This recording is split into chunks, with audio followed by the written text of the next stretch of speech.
everyone, I'm Captain Logan, and welcome once again to the hard-headed and rebellious Comic Vault. Today, we're going to take a look at a 4-issue miniseries that just concluded from Marvel. It's Star Wars Shattered Empire, and I was really kind of surprised that this ended up being a weekly series. I picked up the first issue, really enjoyed it, and then expected to wait a month for the next issue. I guess I wasn't doing the math, because if it was a 4-issue miniseries and it took 4 months to come out, then it wouldn't have finished before Force Awakens came out. I just thought of that. I was a little surprised, like I said, that it ended up being a weekly thing because it's over already, and Force Awakens doesn't come out until middle of December. And I did a little bit of research to see if there were any more comic series, on the road to Force Awakens that, tie-in comics setting up the new movie that were coming out before that, and apparently not, unless there's one that they've not told us about yet that they want to keep a secret or something for some reason. But everything else is slated. Like, we know when the trades are coming out for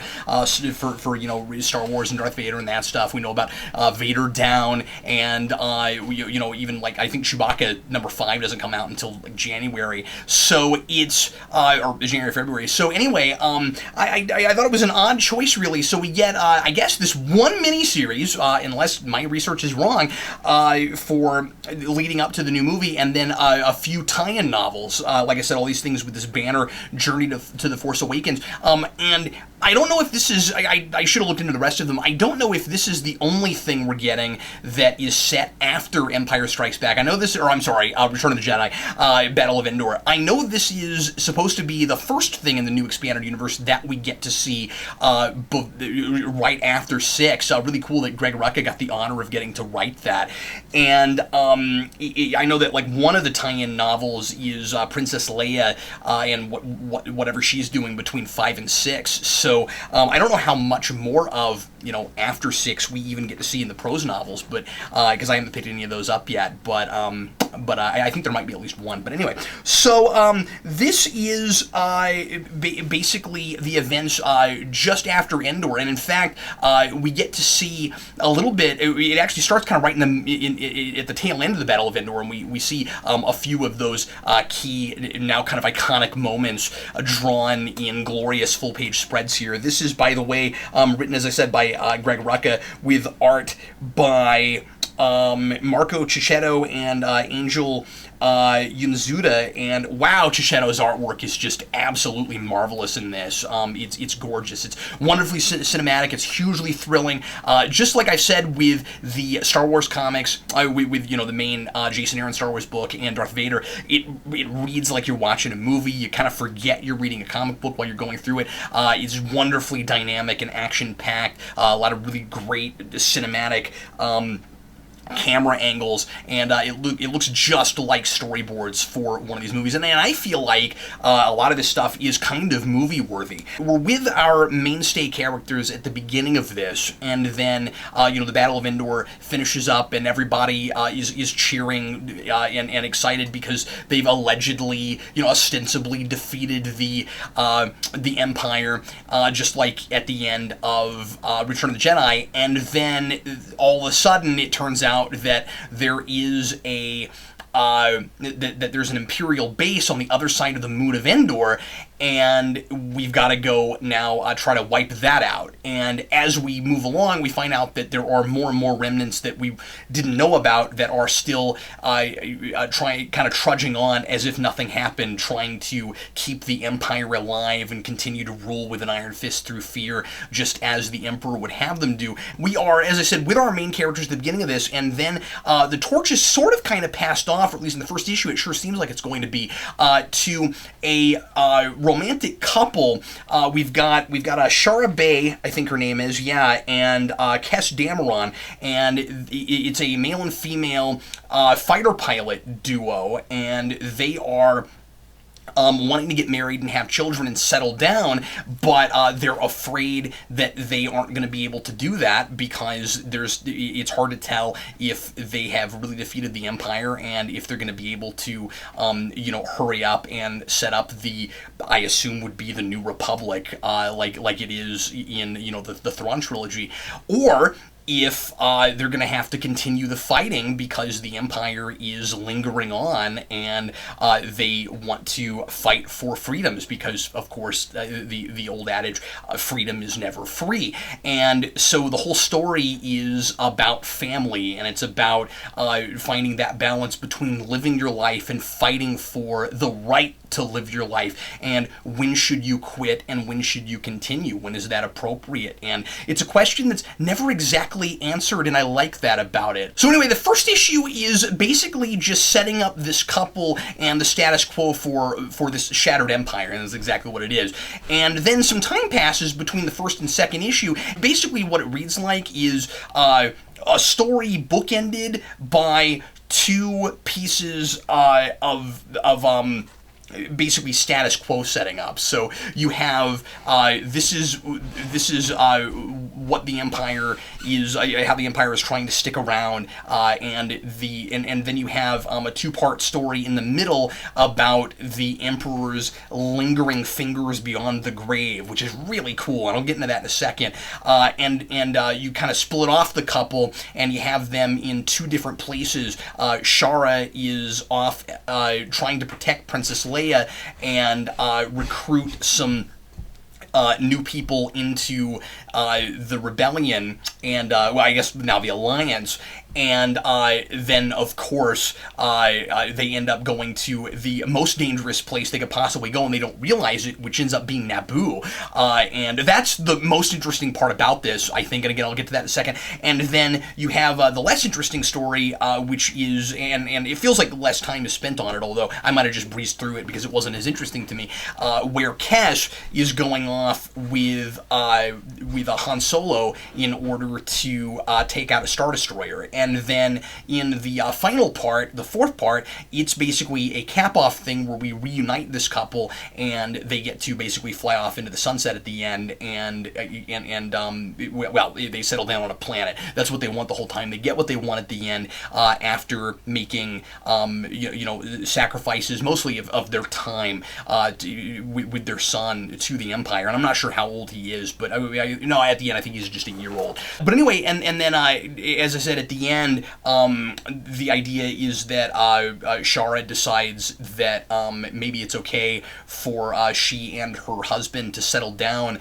because of a conversation she has, a great, wonderfully written conversation that she has with Luke Skywalker, who says, what is the point of all this fighting if we never see what it is that we're fighting for? And once again, he doesn't tell her what to do. I like that he says, search your feelings. We have a very stoic Luke Skywalker here. He's very much the Jedi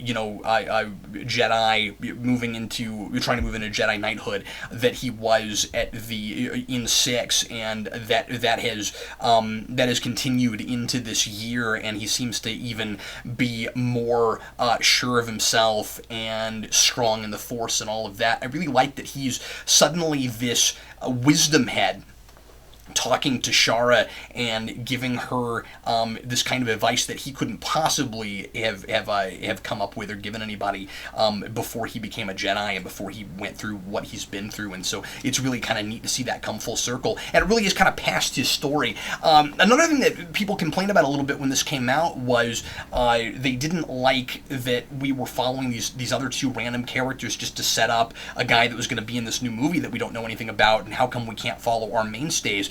And having read just the first issue, when I heard that, I thought, well, these characters do seem like they could be kind of interesting, and I like that they're immediately paralleling a couple, two couples, really potentially, in the Star Wars universe. One of them being Anakin and Padme, and Padme to a degree, in trying to figure out how to have a personal life while also having these professional lives that they feel like they can't get rid of and turn away from.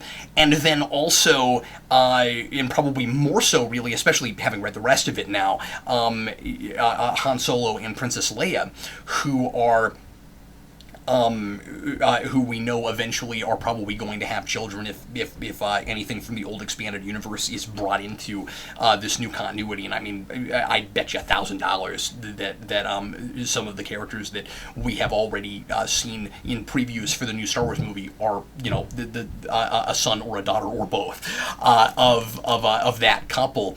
And so, like, I already kind of saw maybe what the point of it was, but then as it continues, our main characters are used to wonderful degree to flesh out what this world is like after the original trilogy, but also to make these characters more real and to make us more invested in them through the way our main characters look at them. And I like that a lot. This is not Leia's story or Han's story or Luke's story, but they're there. And even by the end, Lando's there. And all these characters, like I said, through the way that the story parallels those characters and their relationships, but also the way that these characters interact with Shara and Kes, we were able to get a better sense of who they are, and we just care about them more because it kind of we're kind of pushing the point home more and more as it's going along that these character stories are over and it is kind of time to move on, and this is a very organic way of doing that.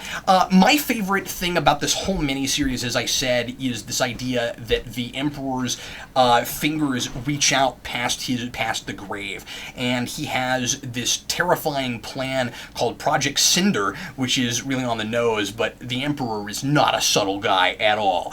And what he's done is he set up this plan to destroy all of these planets in the Old Republic. I think that it's probably all major Old Republic planets. It starts with Naboo, or at least Naboo's the place we go and see it. And of course, that's his old.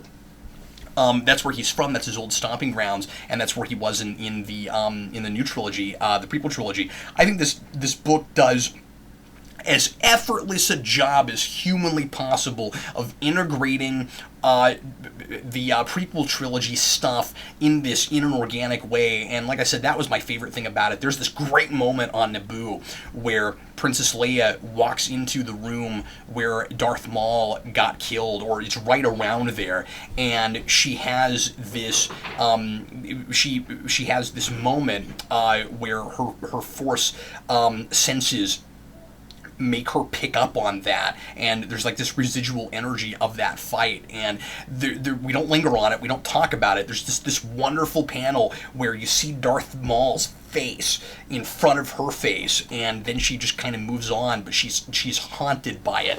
And I thought that was great because, of course, Naboo is where her mother is from, and it's where all this stuff started, and it's really cool to get to see her there, but not really completely understand the implications of it. And then just throwing in some of that iconography, some of those, or some of like the pieces from that period of time, and mixing them in with the original trilogy stuff, I thought was really cool, especially because we've been reading so many comics lately set between 3 and 4. It's kind of fun to start integrating, or I'm sorry, between 4 and 5. It's really cool to go back and integrate all the Republic stuff in there, and you see Shara and Princess Leia flying Naboo fighters, and I had a hard time buying that they would still fly and be powered after all that time, but I guess they've got that giant, huge, massive generator thing in there, and so I guess even though nobody's flown those in a bazillion years, in 20 years or whatever it is, they would still be powered, I guess. But the idea is, and I really like this, that the Emperor has demilitarized Naboo, and there's still that one room that has all those fighters. I don't know, did he not know about them? Did he not do anything to get those? I find it hard to believe, honestly, the more I'm thinking about it, that the Emperor wouldn't know about that, and that that Palpatine wouldn't get rid of that stuff. But anyway, there are some logical, as as believable as possible logical reasons given here for why some of the stuff in the prequels happened that I never totally bought. You've always got that question of, if all of these people are suffering and dying because of what's going on with the trade disputes, how come we never see that? How come Naboo looks like it's flourishing and it's this wonderful, happy, fanciful place? And there's an explanation here, and it's that the Emperor rules through fear, and you've always got this sense of impending doom, and he never actually does anything to them, but he's so scary. There's always the sense that he might, that if he has his own people under his thumb so well that that nobody ever does anything to oppose him, then why not let them live that way? And that's kind of the idea here. And again, I don't guess it's a perfect explanation necessarily, but it's the best thing. That's the best thing I've heard, and it goes really well with the idea that the Empire, ruled with this iron fist, and that it was even more about the way it spoke to people and the way it scared them all over the galaxy than even about things that it did to people. And of course, the Emperor was absolutely ruthless, and he did horrible things to people, but there were probably all kinds of pockets where nothing bad ever happened to anybody, but they were all just horrified that they would, and of course their freedoms were taken away, and that's bad enough. So I really like that whole thing. And then, so like I said, the stuff with Han Solo and Cass, her husband, is pretty much just a lot of action and kind of some exposition and explaining to us just how far this Project Cinder thing expands, I guess, and all of that. But but for the most part, that's, like I said, that's kind of just action packed, and it's a lot of fun. But I feel like this is kind of all about Shara and not as much about Cass. I feel like she is a lot more, her character's given a lot more dimension. These are not like real super complex people or anything, but I certainly felt for them and appreciated them. And then at the end, you get, once again, going back to some pre-original series stuff, you get two pieces of the tree, the force tree that was planted at Coruscant, and Luke Skywalker takes Shara on a mission to go rescue, to go get the trees away from the Empire. And he thinks there's just one, but it turns out there's two. So once they rescue them, he keeps one and plants it, and then he gives her the other one. And my assumption is that if Poe Dameron ends up being force sensitive, because I don't know if he is or not. They're keeping things really hush hush, and if that's public knowledge, I haven't seen anything about it yet. But if Poe is a force sensitive guy, like I suspect he probably, or maybe he's got a lightsaber in the poster, I don't even remember. I would suspect it might have something to do with being with close proximity to that tree or something. Although I guess being force sensitive is usually a natural thing. You're either born with it or you're not. So I don't know, but that I would assume that this, as far as I can tell, being a thing that's there to set up this character, that tree is going to have something to do with things later, or if it's not mentioned in the movie, you can read this and maybe make subtle assumptions about subtle inferences about that. But anyway, all in all, I really loved this. Like I said, the art is absolutely spectacular. It's just as good, if not better, than the regular Star Wars book. And like I said, my favorite thing about it was the way that it integrated the prequel trilogy stuff. And I found myself really liking these new characters, and I really was rooting for them and hoping they'd get together. And ultimately appreciated the simple but thoughtful way that it discussed, like I said, that balance between fighting for your freedoms and actually experiencing them. Anyway, thanks as always for watching. Sure appreciate it, and hope you enjoyed the show. If you are ever in the Kansas City area, make sure to check out Elite Comics in Overland Park. They help us out a lot with our shows, and we sure appreciate them. And also, if you ever want to send anything for me to review on the Comic Vault, you can always send things to my P.O. Box. That's Geekvolution, P.O. Box 4733, Overland Park, Kansas 66204. And I am Captain Logan. Thanks again for watching. Happy reading.